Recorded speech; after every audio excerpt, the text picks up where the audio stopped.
Hello everyone. आज हम लोग क्लास 10th मैथ्स का चैप्टर नंबर 1 पढ़ेंगे। तो चलिए शुरू करते हैं। इस चैप्टर में एक सेक्शन था यूक्लिड्स डिवीजन लेमा जो अब डिलीट हो चुका है। तो अब हम अगला सेक्शन देखते हैं जो कि है the fundamental theorem of arithmetic.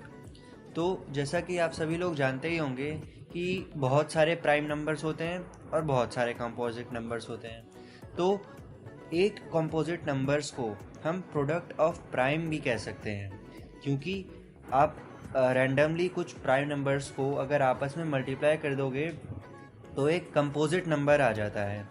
इसी से रिलेटेड इस सेक्शन में हमें एक थ्योरी बताई गई है, एक थ्योरम है जो है फंडामेंटल थ्योरम ऑफ अरिथमेटिक, जो कहती है कि every composite number can be expressed और factorized as a product of primes and this factorization is unique apart from the order in which the prime factors occur। तो इसको समझने की कोशिश करते हैं हम। इसमें लिखा हुआ है कि every composite number can be expressed as a product of primes. ये तो हमें पता ही है कि एक कंपोजिट नंबर, जैसे हम 10 ले सकते हैं, 10 को हम 1 इंटू 2 इंटू 5 लिख सकते हैं, जहाँ 2 और 5 दोनों ही प्राइम नंबर्स हैं। तो ये बात हमें पता है कि composite numbers product of primes होती है। आगे कह रहा है कि and this factorization is unique apart from the order in which the prime factors occur. अब ये जो फैक्टराइजेशन है ये यूनिक है, इसको हम नहीं देखेंगे कि वो किस ऑर्डर में फैक्टर्स अकर हो रहे हैं। जैसे फॉर एग्ज़ाम्पल अगर हम 30 लें तो 30 को मैं 2 इंटू 3 इंटू 5 लिख सकता हूँ। अब 2, 3 और 5 ये तीनों ही प्राइम नंबर्स हैं और इन तीनों को आप मल्टीप्लाई करोगे तो 30 आ जाएगा। लेकिन ये जो 2, 3 और 5 को हमने मल्टीप्लाई किया है ये सेम ऑर्डर में हो ना हो, मल्टीप्लाई करके आंसर 30 ही आएगा। जैसे आप 2 इंटू 3 इंटू 5 करो, 3 इंटू 2 इंटू 5 करो, 3 इंटू 5 इंटू 2 करो, 2 इंटू 5 इंटू 3 करो, 5 इंटू 3 इंटू 2 करो, 5 इंटू 2 इंटू 3 करो, कुछ भी करो आपको आंसर 30 ही मिलेगा। तो बेसिकली इस थ्योरम में यही था। अब नेक्स्ट सेक्शन है रीविजिटिंग इर्रेशनल नंबर्स। तो इसमें हमें ये बताया है कि क्लास 9th में आपने पढ़ा था इर्रेशनल नंबर्स क्या होते हैं और उनकी प्रॉपर्टीज़ भी पढ़ी थी। आपने उनके एग्जिस्टेंस और वो रैशनल्स नंबर के साथ कैसे रियल नंबर्स बनाते हैं ये पढ़ा था। और हमने ये भी पढ़ा था कि हम इर्रेशनल नंबर को नंबर लाइन पर कैसे लोकेट कर सकते हैं।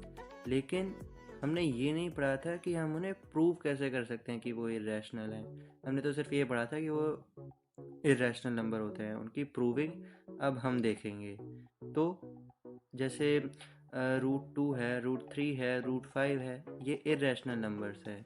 या फिर मैं कहूँ कि अगर √p, जहाँ p एक प्राइम नंबर है, तो वो एक इर्रेशनल नंबर होगा।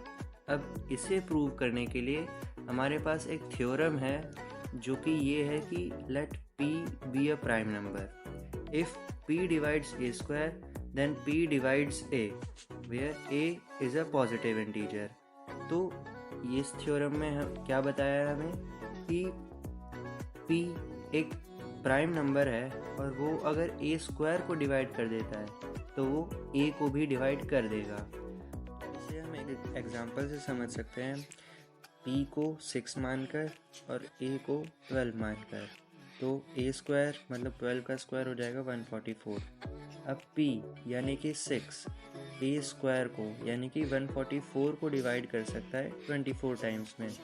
तो p जो कि 6 है वो a 12 को भी डिवाइड कर ही देगा।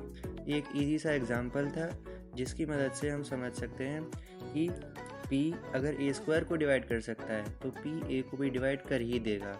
और इसका यूज़ हम करते हैं जो p प्राइम नंबर्स होते हैं उनके रूट को इर्रेशनल प्रूव करने के लिए, जो आगे इस चैप्टर में आएगा। आई होप आपको इस चैप्टर के कॉन्सेप्ट्स समझ में आ गए होंगे। Thank you.